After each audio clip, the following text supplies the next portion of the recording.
Hello, I'm Beck. Welcome to my channel. Today I will be drawing a D&D character based on the roll of a dice. Let's bring out the Tower of Destiny!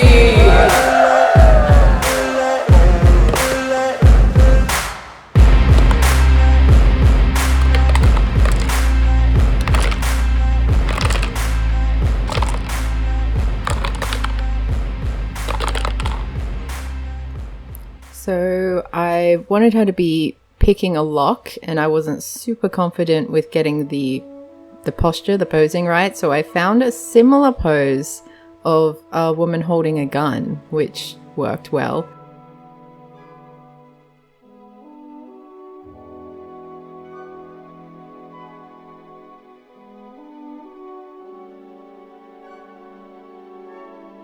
I wasn't sure if I wanted her to be picking a lock or a safe, but I sort of realized the way her hands are, that's not really how you do lock picking on a safe. So also the safe kind of ended up looking like a big boob.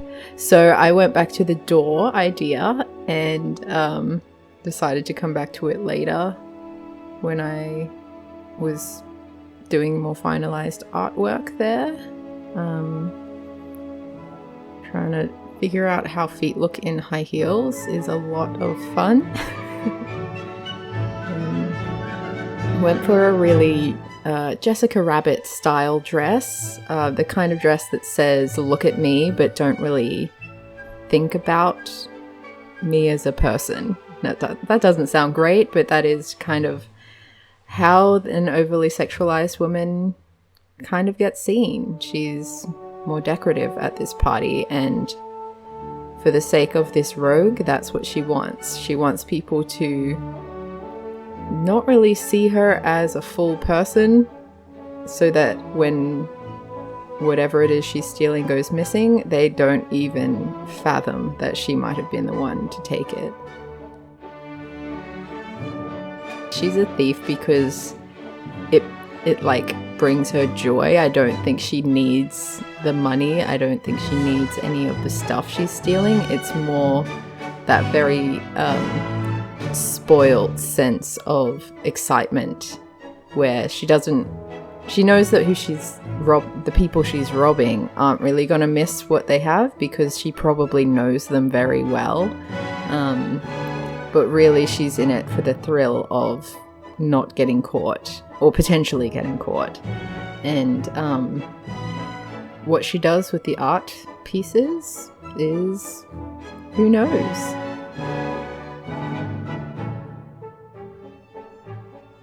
And I nearly forgot to make her ear an elven ear, which is kind of the only difference visually between a human and a half-elf. Well done, Beck. Great.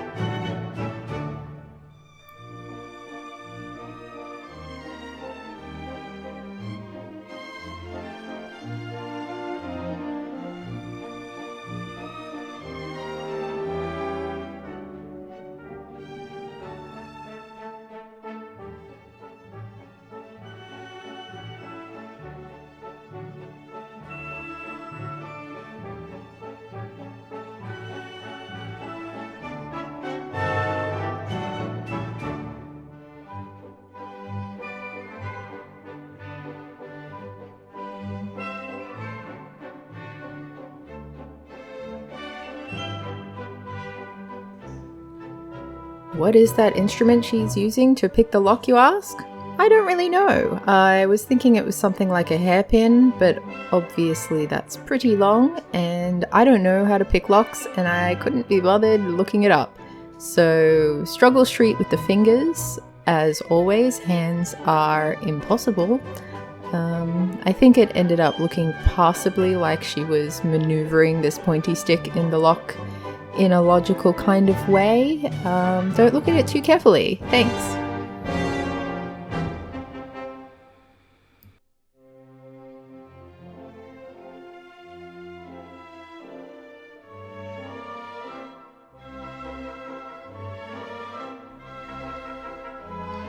Just finishing up a little bit of line work, getting things looking a bit schmick.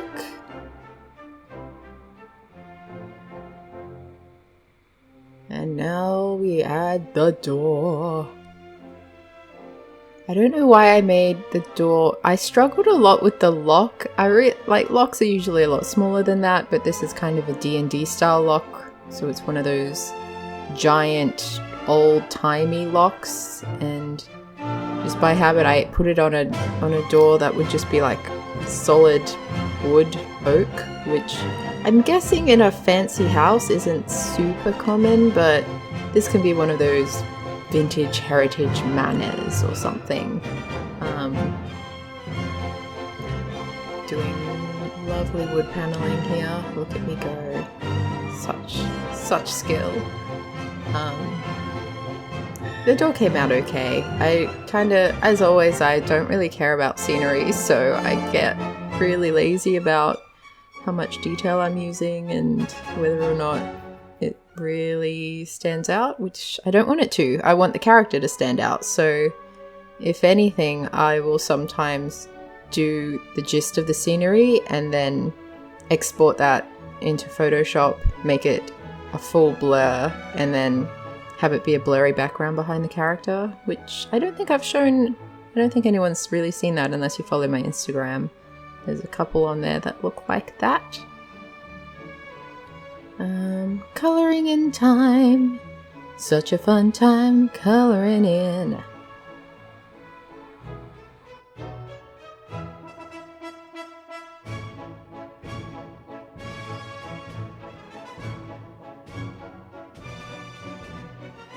Rogues rely on skills, stealth, and their foes' vulnerabilities to get the upper hand in any situation.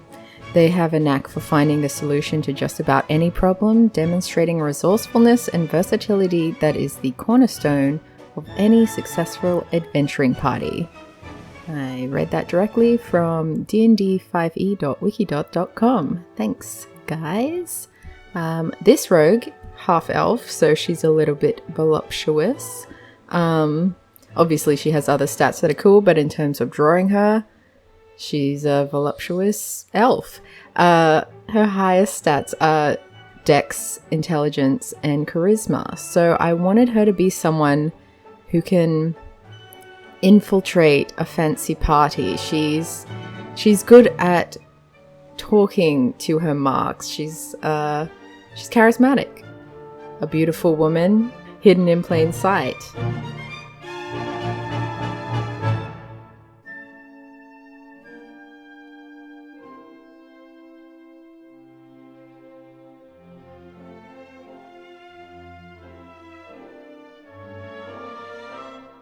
As far as colouring in goes, I don't really have a standard process. Sometimes I will do the kind of outlines that I'm doing now and fill it in. Sometimes I double up on my line layer and use that to fill things in. Yeah, I don't really have a process. It's kind of a mindless meditation practice for me when I'm colouring. This necklace was fun. I wanted it to be sort of encrusted with rubies and then trying to get the shine on the little tiny rubies. It was messing with my head. I was overthinking it. I did it like twice and deleted it and then did it again. In the end, it doesn't really matter as long as you get the gist that they're gems, and I don't think it, like, the light source is terribly important because I go in and change it really quickly. I wanted her to have that super white, almost Daenerys kind of Galadriel elf hair. So I went with that shade. I think I changed it a few times. It's sort of hard to get the shade right when you also want her to be kind of in the darkness as well. I think I ended up with it just being white, for white hair. Yeah.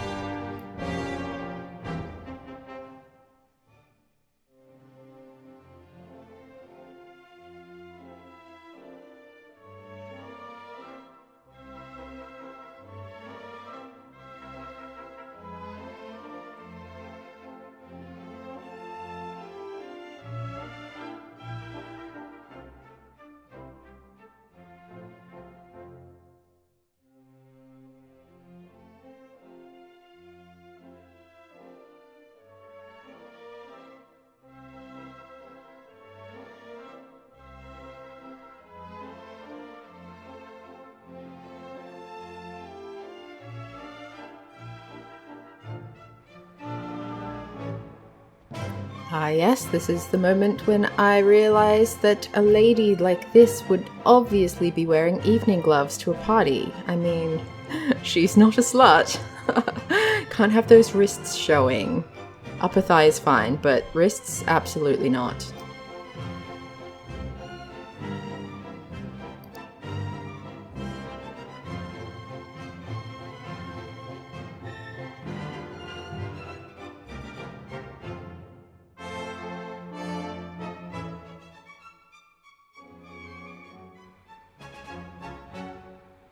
There was a little dot of color that wasn't supposed to be on her face, and it kind of prompted me to realize that I want her to have a beauty mark, so boop.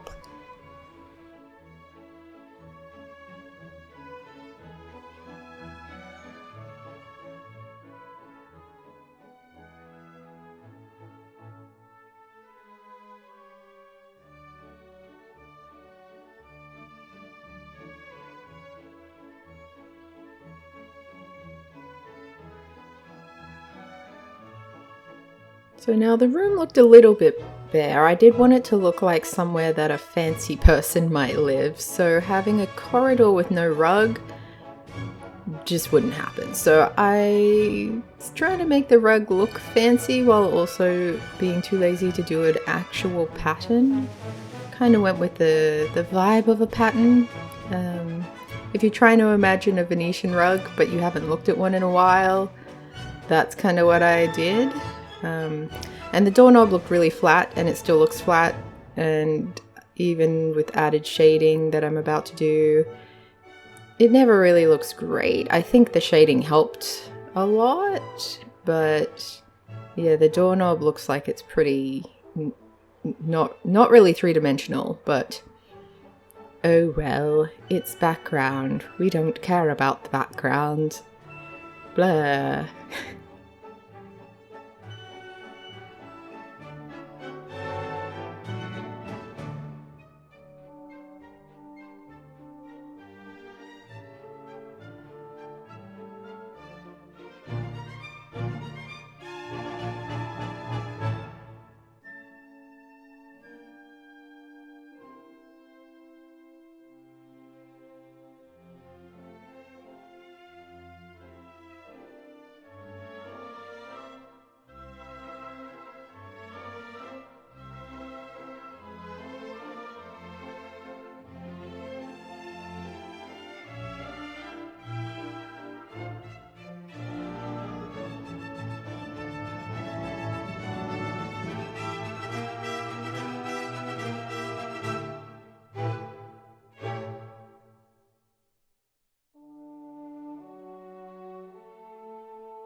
And then it's time to add some shadows and shading. Make the scene really pop, you know?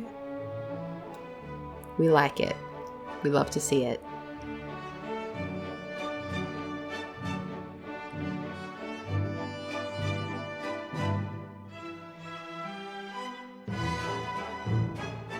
Sophia takes great joy in stealing from her parents' friends. She was raised in the upper class of the elf and human nobles. What do we think? Do we like her? Do we think she's great? Leave a comment to let me know what your thoughts are on our half-elf rogue, Sophia. And subscribe if you're not already subscribed. It means a lot to me if you like watching these videos. Thanks, bye!